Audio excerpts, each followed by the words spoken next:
Hello everyone, welcome to my channel. In this class I want to share one of the concept of 16th group elements, that is the ozone. Ozone, its molecular formula is O3, and ozone is an allotropic form of oxygen and it is too reactive to remain for long in the atmosphere at sea level. And ozone that is present in the stratosphere and that is obtaining from the combination of oxygen atoms in the presence of sunlight, and ozone protecting us from the ultraviolet radiations which are coming from the sun. And shortly I am going to prepare this compound preparation.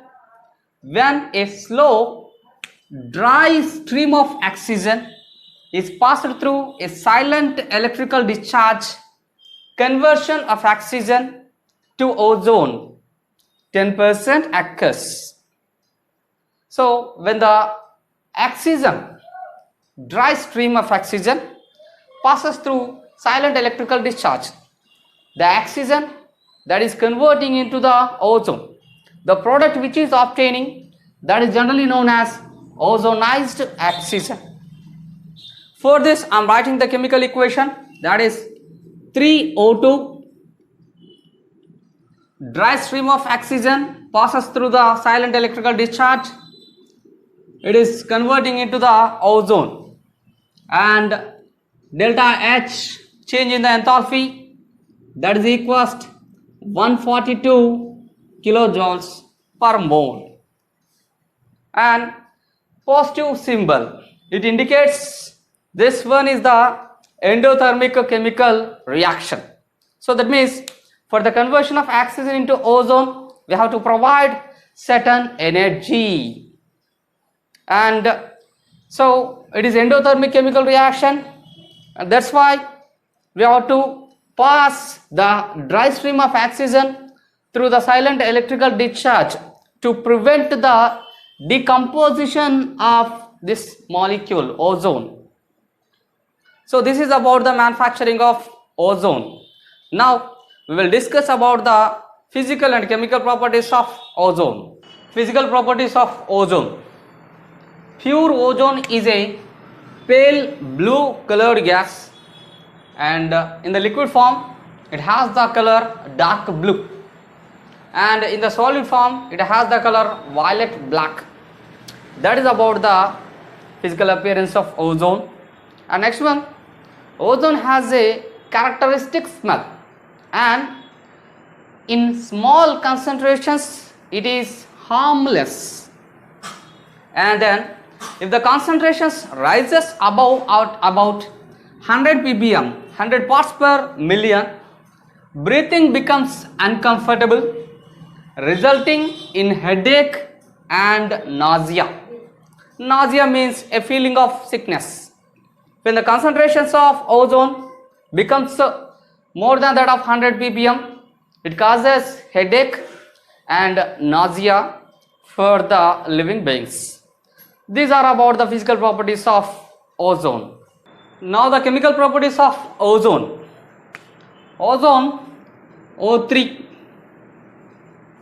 Formation of ozone from the oxygen is generally endothermic chemical reaction.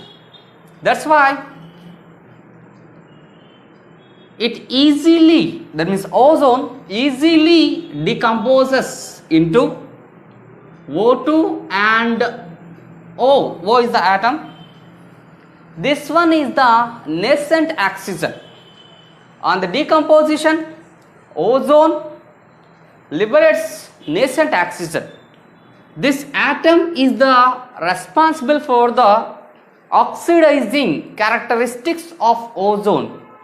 So due to this chemical reaction only, ozone, it acts as powerful oxidizing agent.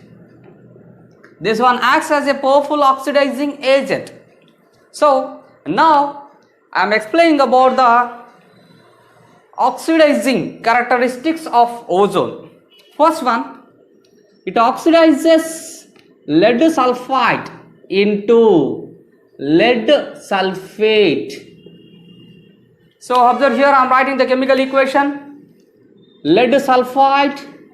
To this one, I am added the 4 moles of ozone molecules, and it oxidizes lead sulfide into lead sulfate, PbSO4, and release of oxygen takes place. That is about the oxidation of lead sulfide into lead sulfate.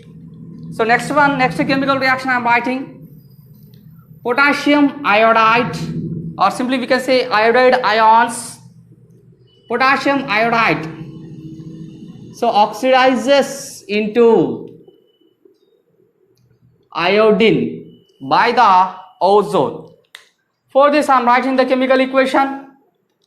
2 moles of potassium iodide is taken, and it is in aqueous medium, that's why water molecules are there, and O3, that means ozone, it oxidizes potassium iodide into iodine, and another substance is obtaining, that is the potassium hydroxide.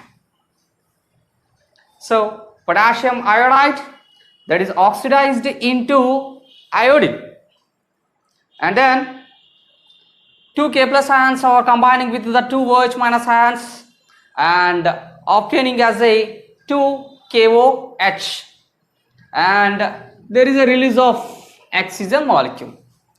This is about the conversion of potassium iodide into I2 by the ozone. Next reaction with metals.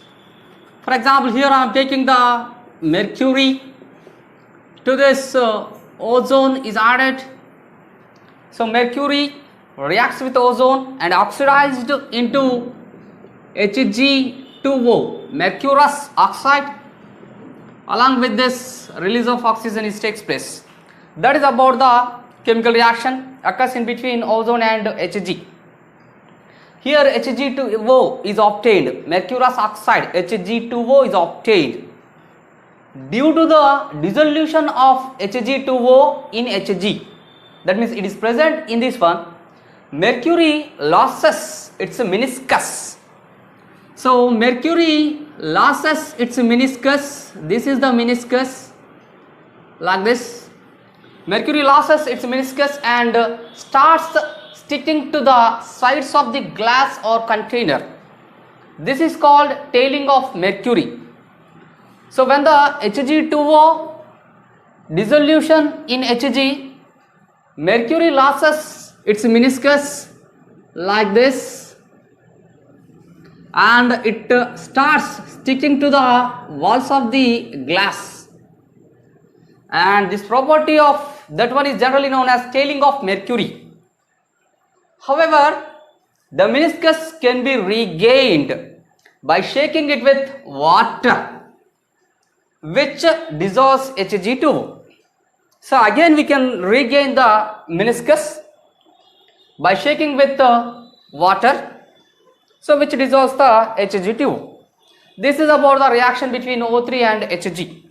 And next reaction with silver, 2Ag plus O3. To the silver, O3 is added, so it oxidizes into Hg2O, silver oxide, and release of O2 takes place. That is about the reaction of ozone with the metals like silver and mercury. And next reaction with unsaturated hydrocarbons. Unsaturated hydrocarbons reacts with ozone and to form ozonides of their compounds.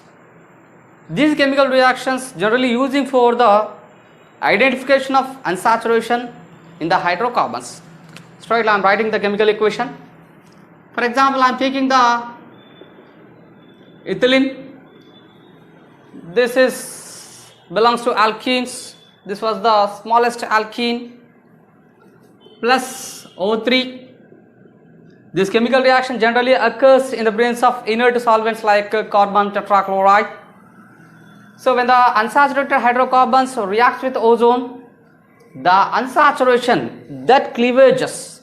So unsaturation is cleavages, and the formation of ozonides is taking place in those chemical reactions. That is about the reaction of ozone with the unsaturation hydrocarbons. And these ozonides are unstable in nature, so that's why these are decomposes into another substances in the presence of Zn and H2O molecule. Here the bond breakage occurs like this. So formation of 2CH2O is taking place along with the formation of hydrogen peroxide. So that is about the chemical reaction between ozone and ethylene. Next one about estimation of ozone. How we are estimating the ozone gas in the laboratory. So observe here, when ozone reacts with an excess potassium iodide solution buffered with a borate buffer which is having pH equals to 9.2, iodine is liberated, which can be titrated against a standard solution of sodium thiosulfate. This is a quantitative method for estimating O3 gas. That is about the estimation of O3 gas in the laboratory. So here we are reacting the ozone with the excess amounts of Ki solution. Ozone oxidizes the Ki into iodine, and that chemical reaction is occurs in the presence of borate buffer, pH equals 9.2. That iodine which is released, that is titrating with a standard solution of sodium thiosulfate. With the calculation of this one, straightly we can say how much of O3 is consumed in that chemical reaction. This is about the estimating of O3 gas. Chlorofluorocarbons and oxides of nitrogen, these kind of substances depletes the ozone layer.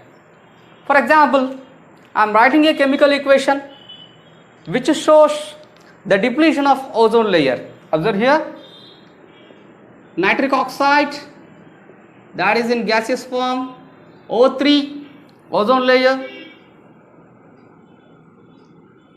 NO2 formation takes place, and release of oxygen. Here the ozone that is decomposed into O2 and oxygen atom. That is about the depletion of ozone layer. And next one is about the structure of ozone. So ozone that has the angular structure,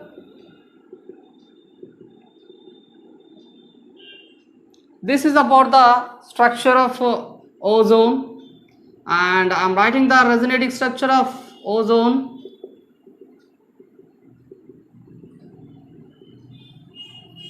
Here the bond lengths, both the bond lengths are similar. Bond length is equals to 128 picometers, and bond angle at this oxygen which is present at the center, 117 degrees. That is about the structure of ozone. It has the angular shape. And next last topic of this ozone uses, O3 is used as a germicide, and also it is using as a disinfectant, and for sterilizing of water also it is using. That is about one of the use. And next one, it is also used for bleaching of oils, flour, starch, etc. And it acts as a oxidizing agent. So for the manufacturing, for the preparation of potassium permanganate. These are about the uses of ozone. So this is about the one of the important concept of 16th group elements. In the next class we will discuss about another important concept. Thank you.